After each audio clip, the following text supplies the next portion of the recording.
shook his head. Orochimaru smiled a small smile as he turned to the blonde who was still clinging to him. He patted Naruto's head and returned the hug briefly. You will have to help me with the seals, though. He whispered to Naruto's ear. Naruto nodded happily and remained hugging him. Neji rose to his knees. Yay. So it's my turn finally, give me a moment. For a few minutes the Hyuga fumbled in his pockets. Okay, so first, to Naruto. He drew a pea penguin stuffed toy from right pocket. I give him my precious Yuki-chan. Hey, if you'd had this cap ever since you were a boy. Neji jerked his head so the cap wobbled on his head. I've had Yuki-chan since I was a baby. Take good care of him. Naruto took the penguin. So cute. I'll take care of him all right, Neji. Neji then turned to Jiraiya. For Jiraiya-san, he drew an extremely lacy panty from his left pocket. Jiraiya and Naruto's eyes widened. I have for you underwear I received as a gift last Christmas from Shizune-san. Cackling, Jiraiya took the panty and rammed it onto his head. And finally for Orochimaru-san. Neji procured a kitty mask from his jacket. I give him my Anbu mask in turn. Orochimaru took the mask and wore it over his face. Anbu. Naruto repeated. You're an Anbu. Neji blushed. Well, yeah, I suppose I am. Great guy, Neji. Naruto declared as he hugged his friend. I knew you had it in you. Neji averted his gaze. So, anyway, he reddened some more. Agad, I hate it when I'm embarrassed. He squeaked as he buried his face in his hands. Jiraiya sighed. I'm sorry. I haven't anything with me tonight, But I assure you all that you'd each get a free, autographed copy of the 100th Ica Ica book with O-chan on the front cover. There was a shout of boo from Naruto, and Jiraiya was unable to duck a rice ball that s into his face. The TV was turned on, the microphone was plugged and the sake was poured. It was a nice party, and Naruto and Neji did not regret missing the academy party for this one. At first Neji did not want to drink, loudly protesting that he was just 17 and therefore still not allowed to drink alcoholic beverages, but a drunk Orochimaru tackled him and a cackling Naruto poured sake down his throat. Soon Neji was like the other three, blushing, singing, and drunk.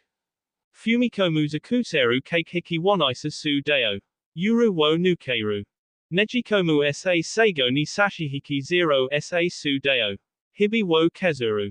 Neji had even removed his head protector and was spinning it around and around over his head as he sang with all his might. Kokoro wo Soto Harate Gyuto Hiki Yosetara. Todokuyo Kito Sutao yo Moto Sarr. Iki I soid Shiboritot. Motsuru Ashi Dakedo me Yori Zuto Su Tokue.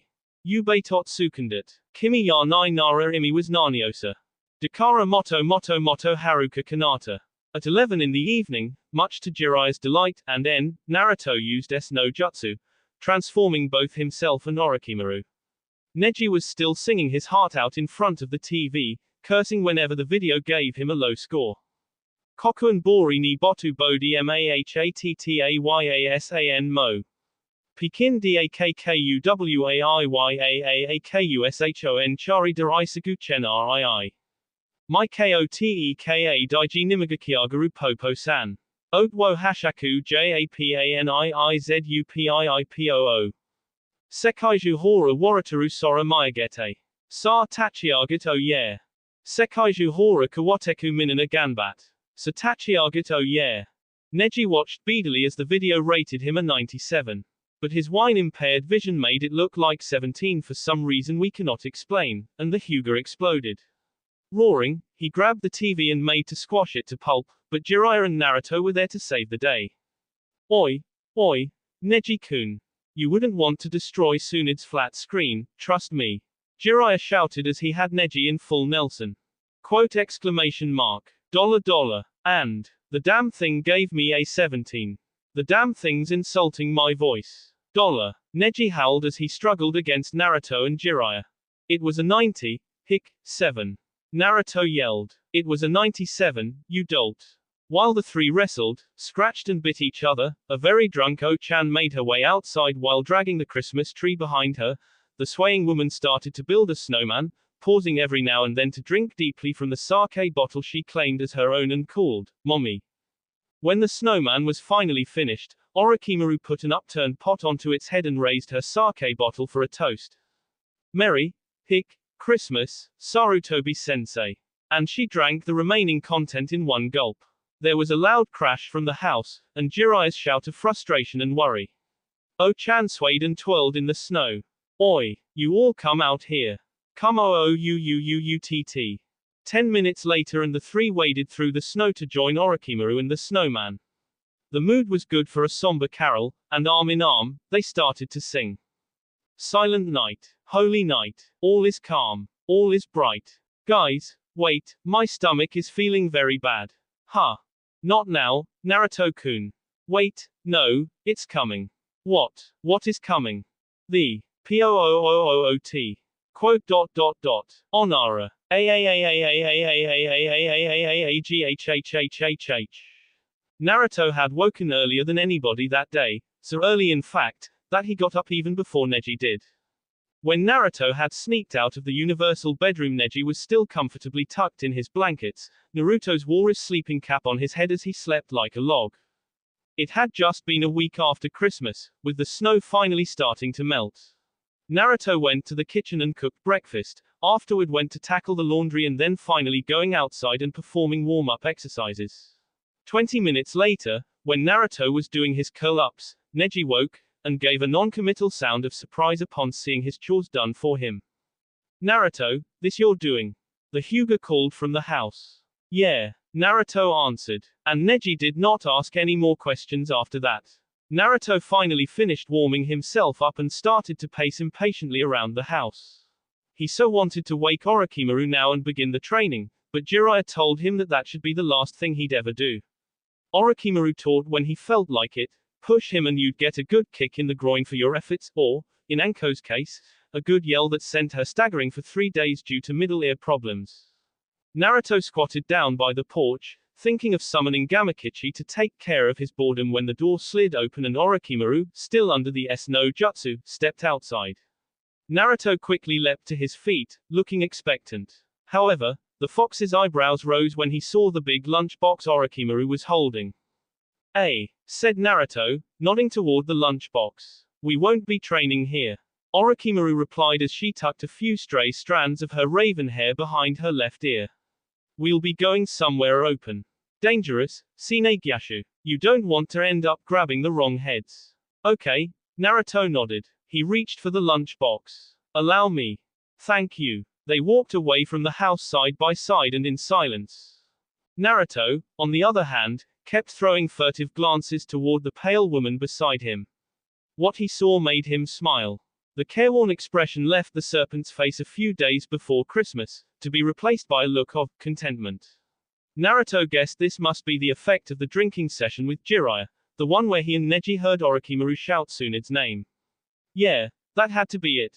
Or maybe it was the Christmas party itself. Or the link. Maybe all of it. Much better. I heard from Jiraiya that you have already mastered Kuchio's no jutsu. Orochimaru asked all of a sudden.